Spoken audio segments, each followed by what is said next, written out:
यही तस्वीर है जो इस देश की तकदीर को बदलने का भी काम करेगी। आज जंतर मंतर में हमारे देश का युवा समझ चुका है कि कौन लोग हैं जो आपको और हमें लगातार प्रताड़ित कर रहे हैं। एक मजहब की लड़ाई बिना मतलब के जारी रखते हैं ताकि हम अहम मुद्दों से भटक सके, ताकि हम शिक्षा, स्वास्थ्य, अपनी जरूरतों से भटक सके। इसमें कहीं ना कहीं कमी हमारी भी रही है। सरकार ने जिस तरह से आज एक बुजुर्ग आदमी को, इतने दिन से अनशन करने वाले व्यक्ति को जबरदस्ती पुलिस के जरिए उठवाया है, ये बहुत ही शर्मनाक है।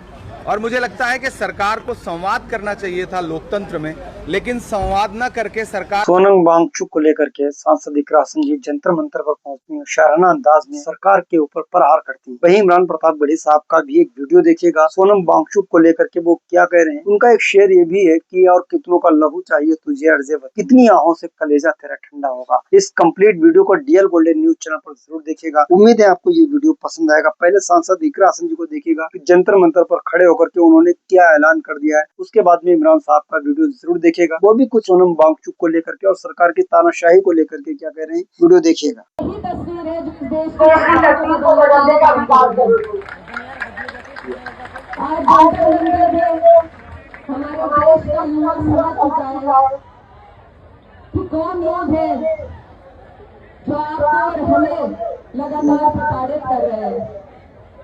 एक मजहब की लड़ाई बिना मतलब के जारी रखते हैं ताकि हम अहम मुद्दों से भटक सके, ताकि हम शिक्षा, स्वास्थ्य, अपनी जरूरतों से भटक सके।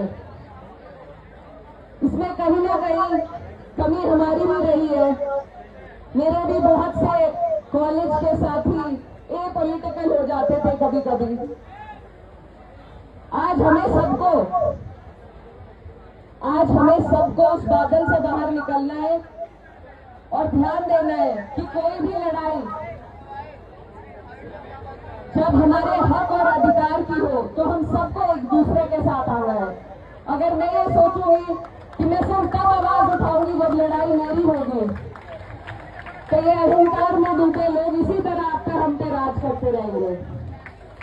ज्यादातर लोगों को अन्याय का एहसास तभी होता है जब अन्याय उनके साथ हो, और यही वजह है कि आज हमारा देश, हमारा लोकतंत्र, आज जो उसकी दुर्दशा हुई है, उसकी कहीं ना कहीं वजह हमारा पॉलिटिकल होना, हमारा बेहिस होना है।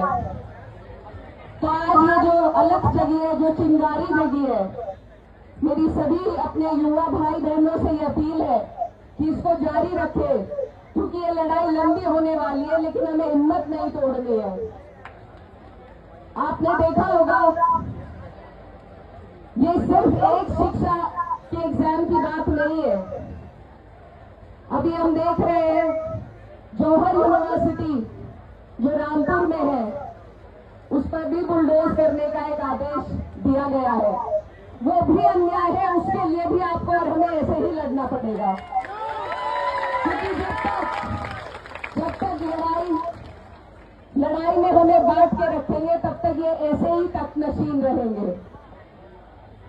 और मैं यही कहना चाहती हूँ कि अगर हम लोग इकट्ठा ना हुए, एकत्रित ना हुए, तो हमारे बच्चों का भविष्य इसी तरह अंधकार में चलता रहेगा। ये आज अहंकारी है तो सिर्फ इसलिए कि हमने ध्यान नहीं दिया।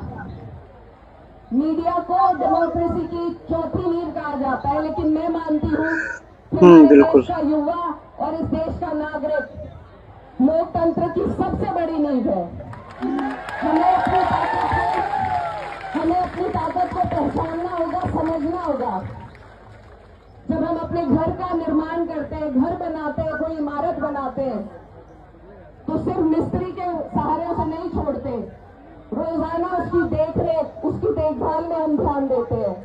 और आज हमने अपने देश को ऐसे लोगों के हाथ में छोड़ दिया जो अनपढ़ है, जाहिल है और जो इस देश के बच्चों की पीड़ा को नहीं समझते हैं। तो ये हमारी भी गलती है। और आज मुझे उम्मीद है कि आप और हम सब मिलकर इस गलती को सुधारने का काम करेंगे। यहाँ से ये प्रण लीजिए कि आज के बाद हम इस सरकार को अकाउंटेबल होना, इसकी मॉरल रिस्पॉन्सिबिलिटी लेना सिखाकर ही यहाँ से उठने का काम करेंगे। और ये बहुत मुश्किल काम नहीं है। हमसे पहले यहाँ पर हमारे हरियाणा के, पंजाब के, पश्चिम उत्तर प्रदेश के भी बहुत लोग हैं जो आपको बताएंगे कि किसान आंदोलन में 13 महीने वो आंदोलन चला था और हमारे लोगों ने बैठकर उसे चलाया था और झुकी थी ये सरकार। आपको और हमें बस हिम्मत रखनी है, हमें अपना जज्बा बरकरार रखना है इन्हें झुकाने के लिए। और मुझे उम्मीद है पूरी कि आप और हम ऐसे अड़े रहे तो ये सरकार जरूर झुकेगी। आपके सामने ये सरकार जरूर झुकेगी। और मैं सरकार को सिर्फ यही कहना चाहती हूँ कि आपसे पहले जो सच यहाँ गद्दा नशीं था, तख्त नशीं था, उसको भी अपने खुदा होने पर इतना ही यकीन था। लेकिन अब सिंहासन खाली करना पड़ेगा क्योंकि जनता जाग चुकी है। तो इस बात को, सोनम सर की कुर्बानी को आपको और हमें याद रखना है, उनका साथ देना है। और मैं वादा करती हूँ आपसे, हमारी पार्टी के 37 सांसद हैं और 37 के 37 सांसद आपके साथ 20 जुलाई को मार्च करने का संकल्प करेंगे। मुझे पूरी उम्मीद है कि विपक्ष के भी सभी लोग और भी बहुत लोग आएंगे, लेकिन अपनी पार्टी की तरफ से मैं आपको यकीन दिलाते जाना चाहती हूँ और आपके इस जज्बे को, आपकी स्पिरिट को सलाम करती हूँ कि आप यहाँ भूखे प्यासे इस गर्मी के हाल में बैठे हैं एक ऐसी सरकार से लड़ने के लिए जो अंग्रेजों से भी बदतर है। आज का दिन देखने के लिए हम आजाद हुए थे?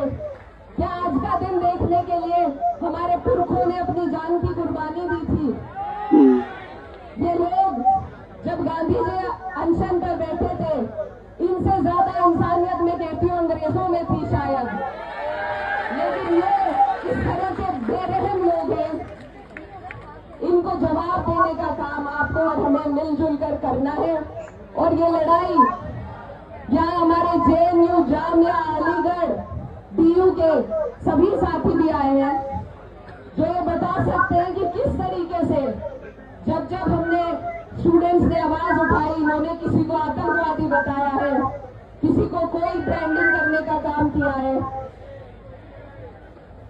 इन लोगों से लड़ने के लिए आज हमारे पास सिर्फ आप लोगों की ताकत है और आप अपनी ताकत को समझकर खड़े होइए, लड़िए इन आज के अंग्रेजों से, क्योंकि लड़े बिना हमें कुछ नहीं मिलने वाला।